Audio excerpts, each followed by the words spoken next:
If something does happen where Elon has to step down sooner rather than later, Yep. would JB Straubel be a potential choice where it's called in, maybe Tesla acquires Redwood Materials and he steps in as the CEO? Absolutely. He would be my number one choice. Today I'm honored to have Ivan, who's visiting Singapore. As you can see in our background, we're here in Marina Bay. And Ivan's been a Tesla investor since 2017. In this video, we'll hear his thoughts about how he started investing in Tesla, why he created a YouTube channel to talk about his research, and what he looks forward to. So click subscribe to stay updated to more videos on Tesla. Ivan, thank you for being here. Oh, thank you for having me here. What should the audience know about you? Okay, so yeah, I've got a YouTube channel called the EB Stock Channel, and the things that I predominantly cover is, the Tesla history, because I find Tesla is like the greatest story like ever told, and I feel like it's good to have a place where you can actually see the story from day one to present day and see, all the issues that Tesla had and how they overcame them. So that's sort of the main thing that I do, and then I also cover some sales data, some analysis. And also, if there's a topic that I'm sort of curious about that I want to, build my knowledge about, I'll actually turn it into a video and say the best way to learn about a topic is sometimes to teach it. So that's why I make videos. Fully agree.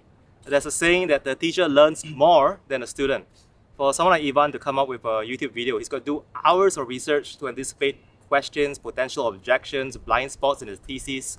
And despite all of that, we'll still get questions in the comments where people ask thought-provoking questions, challenge us in ways that we have not considered to help us improve our thinking. Definitely. Every story has a beginning. Ivan, how did your journey with Tesla start? So it started off with one of my colleagues, maybe back in 2013, 2014. He was telling me about Steve Jobs' autobiography. And after he was pestering me like, man, you got to really check this book out, I read the book. And the thing that I was thinking about most was, imagine being on a journey where you invested into Apple stock and, you own Apple and you're seeing Steve Jobs introduce the iPhone, the iPad, and seeing that business grow. Like, I always thought, like, I wonder if Apple was a once-in-a-lifetime company. And then I came across Tesla and Elon Musk, and that's where I really saw the parallels. But it wasn't just that I thought that it was a potentially profitable situation. It was also Tesla's mission that drew me in, and seeing the positive impact that could have on the world. So when you combine, wanting to be part of that mission, supporting the mission, while at the same time, running the numbers and seeing, this is a potential, a great opportunity, that's what sort of drew me in. You started investing in 2017? Yeah, around 2017 or 2018. I can't remember exactly when it was, but yeah, it was around. Yeah, it was just before the Model Y. I mean, the Model 3 went into production. Yeah. So just production hell and all of that sort of stuff. That was a moment where Tesla was on the brink, some believe, on collapse. Elon Musk was sleeping in the factory. Correct. It took a leap of faith for many people to be invested in Tesla. How do you feel back then? So I feel the biggest risk is not understanding the situation. Like, if you feel like you don't know whether if this is like a good investment or not, it means you haven't done enough research. Because once you do the research and you're comfortable with an idea, like you take a spotlight and you shine it in all the dark places and you feel like, look, based on everything I know, I could always be wrong, but based on all the research I've done, I'm comfortable. And that's sort of what I did. And as you mentioned, you're right, Elon Musk was sleeping on the factory floor at the time, but like, I went back all the way to Tesla's early days, and that was one of the things that sort of made me want to make like the Tesla documentary series. And that's when I found there were so many issues, like that Tesla had survived. Like, they couldn't get the battery packs they were making, in Thailand from a barbecue manufacturer. They couldn't get the transmission to work. That almost made the company go bankrupt. And then they encountered the global financial crisis. And again, they almost ran out. And then they got an investment from Daimler. And that was only due to them making a smart car in 3 months and showing it to the Daimler team, like that was then followed up in 2012. Again, they almost ran out of money, and Elon Musk was, had a handshake agreement with Sergey Brin about selling Tesla, and again, they found ways to survive. So then when I was thinking, it's 2018, 2019, or even 17, I'm thinking, Tesla have been through a lot harder scenarios and pulled through. So I thought the worst case scenario for Tesla was they would have to do another capital raise, and it might take them a little bit longer to ramp production. But I really had the confidence that they would, and you could sort of see it in the production rates, and from quarter to quarter, even when they were in production hell, you could see all the things that they were doing that were, that were solving the issues. So that's sort of what gave me confidence. I didn't see it going into the other direction where, production was slowing down, it was speeding up. Maybe not as fast as they had initially wanted, but this is such a new technology that you have to expect there's unknown unknowns during, a major production ramp of such a new product and new technology. With that conviction through research, a lot of hard work, you then found a way to hold Tesla for all these years, and it's rewarded investors well. Yes. How was your entry strategy to Tesla? Did it begin in a trickle, like 5% of the portfolio, 10%? How did you see that move along the years? So, yeah, I didn't go all in on day one. Like, as I did more and more research and my conviction increased, so did the size of my portfolio. And yeah, now my portfolio is up. It's about 98% Tesla. So like literally that's all I invest in. Now that you've been in this journey for some time, what are you looking forward to for Tesla in the next 12 to 18 months? So it's really ramping of the factories now. I think Tesla's going into like a really big ramp stage. Like they're doing a lot of stuff behind the scenes, like securing their battery raw materials, they're securing their battery supply, they're working on building out factories, they're doing a lot of things like paying down debt. So they're in a fantastic situation, and I think it's all about Tesla's mission statement. It's all about how can they accelerate the world's transition to sustainable energy in the fastest time possible. And I think that's what they're working on. That's why like the 4680 battery cell was such a key invention, and it's going to take time. But once they can ramp that and then start to replicate that, I think you'll have a big effect, because you need batteries. Like that's one of the key things. And if you can get the battery production up, a lot of other things start to take care of themselves. We're just talking about cars here. Dave Lee and a few other Tesla channels talked about the multiple S-curves coming with robots. I want to ask, for some retail investors, they feel that it's too late to enter Tesla. But for some others, even long-term investors, they say it's still very early. The story is still going to play out in a very big way. What's your take? So I think that comes down to being able to make a model of where you think Tesla will be in 1 year, 5 year, 10 years. And this is where I feel like you really need to do your research to understand and say, I truly believe, based on all of these things, I think Tesla will be making X amount of profit. And then based on their growth rate, that will then get you an X valuation. And if you then do your own numbers and you see that valuation substantially higher than where it is now, that could be a good opportunity for you. So I think it's all about doing those numbers and really understanding Tesla from so many different levels. And the further you look out, the harder it is. But yeah, there's like so much work to do in order to really do the research, like especially from the automotive side. And it does get a little tricky. Like you mentioned the robot. Yeah.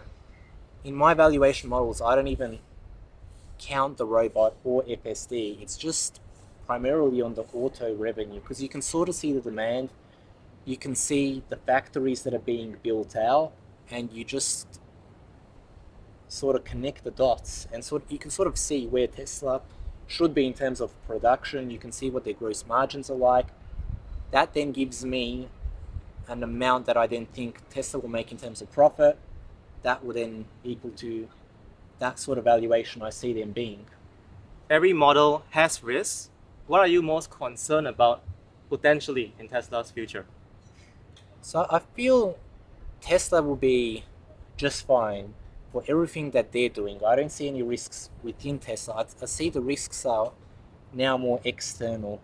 So it's like the shutdown with Giga Shanghai, and that's not even like something that concerns me, because that's like a little bump in the road. Okay, sales were down on that quarter, but it's more like, if we end up in a World War III type of scenario, China-Taiwan tensions, geopolitical, they're the things that we don't have much control over.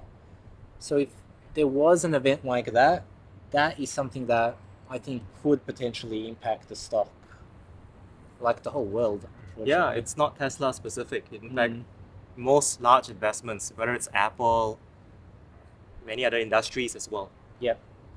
One thing that many Tesla investors think about is Elon Musk has been so instrumental in Tesla's story. Yep. And we consider, especially for long-term investors, we know that Elon will not be there forever. He has said that he aims to be there for as long as he can be useful to Tesla. Yep. We don't know when that is. It could be 5 years, 10 years, 20 years. Who right now will you see as good potential successors for Tesla? Good question.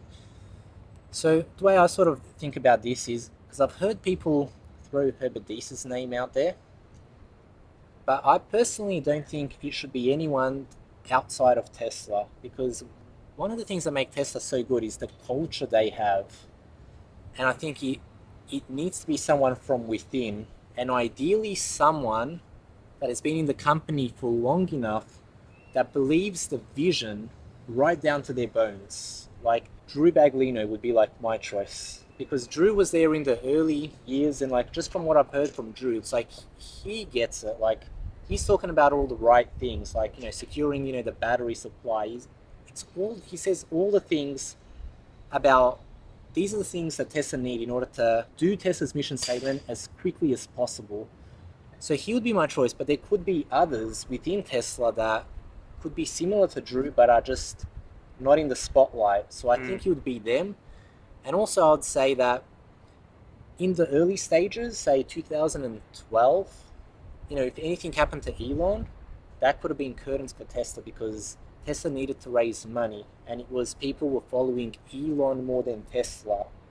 Where now Tesla is set up so much that if Elon, just say, decided to live on an island for the rest of his life, not that that would happen, Tesla would be fine. It wouldn't be as good as if Elon's there, because Elon makes such a contribution. Yeah. But yeah, it's like with Elon, Tesla is fantastic. Without, Yeah. Tesla will still do well. It just won't be as good as with Elon. There are 3 people on Tesla's executive leadership when you go to their investor relations page now. There's Elon Musk, there's Andrew Baglino, who's the SVP for powertrains and energy, and then there's also Zachary Kirkhorn, the master of coin. Would you consider him as one of the potential candidates, the CFO? I'm not too sure. It's just I haven't from what I've heard from Zachary Kirkhorn, fantastic. He gets it. He's excellent at his job. But I don't know enough about his background, and I haven't heard him talk about Tesla's mission that much. I've heard like just the basic stuff about, yes, we need to do these things. I think if they were to choose him, and like the Tesla team chose him, like for example, to be the successor, I'd have full confidence in that decision. But it's just not, like I can't say, yes, I think he would be, before, doing more of a deep dive and just hearing a bit more of what he has to say. Like, whereas Drew Baglino, I've been hearing about what he was saying back from 2006, 2007. So with him, it's like easy choice. Fair. There's one wildcard choice, that is someone who is not currently in Tesla but played a very big role, and that's JB Straubel. He was employee number 5, one of the co-founders of Tesla. Elon speaks very highly of him.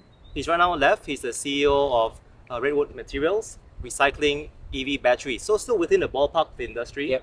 If something does happen where Elon has to step down sooner rather than later, Yep. would JB Straubel be a potential choice where it's called in, maybe Tesla acquires Redwood Materials and he steps in as the CEO? Absolutely. He would be my number one choice. Tell us more. Because he was there from right from the start. He gets the mission more than almost anybody, and he's the type of guy that he's behind the scenes. He gets stuff done. He doesn't want the praise, and that's sort of what would make him such a good choice. Because if he was running the show, it would be no nonsense. The mission is there. What do we need to do to accelerate sustainability? He knows how to do it. So he would be an easy choice. The only reason I didn't mention him before was only because he is currently in a different company. Like, yes, Tesla could acquire Redwood, or there's things that they could do there. They're working on the same mission. So it'd be quite easy, I think. Yes. And actually for JB Straubel, with his years as CEO, he will also have a well-rounded perspective on running a business as well. This is not without precedent, although a very different situation.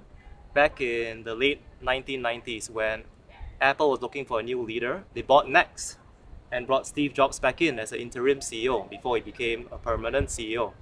So these situations could happen, and I think if that happens, there isn't a major worry right now that Elon steps down. I think there's a pipeline of good leaders who can take over the reins in Tesla. That's true. I agree. What else in your recent research excites you about Tesla or makes you think about it a bit more? So one thing that I've been working on, that I'll be actually releasing an episode, in the next few days about, is recently the Giga Shanghai was shut down due to the pandemic, and then it was shut down again due to the factory upgrade. My question is, that factory was shut down and couldn't make cars, but one of Tesla's battery suppliers is CATL. They're based in Ningdi, I hope I pronounced that correctly, 500 kilometers south of Shanghai. I believe that they were still making batteries. Same as the semiconductors. They were still being made. Panasonic, I'm not sure where the factories that supplies Tesla. If it was a Panasonic factory that's in South Korea, then that was still making batteries. So the question is, they lost about 70 to 100,000 worth of cars that weren't produced. Now imagine if you have that many batteries available. What do you do with those batteries?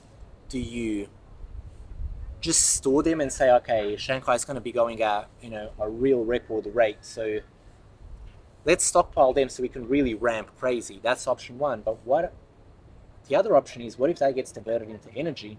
Because in energy, they always said that the limiting factor, and shout out to the limiting factor, Jordan Giesky, was always batteries and chips. Yes. What if they take half of those batteries, divert them to the newly opened Lathrop facility in California? That could be a lot of batteries to make a lot of megapacks. So Q3 and 4, there could be a substantial spike in Tesla energy. That's the question that I have. I haven't heard anyone really talk too much about it, but there are three options here. One, assuming these batteries and chips were still manufactured, which I can't believe Tesla's saying cancel them, they either stockpile them at Shanghai, they send them all for Tesla Energy, or they split them. Don't know what the percentage is. So if it's option they send them all for energy, or they split them, Tesla Energy could have a huge spike. And if not, that bodes well for Giga Shanghai. They should be really set in terms of batteries and chips. So that's just something I've been that's something I've been speculating about. And this is just the fun speculations that we do in Tesla.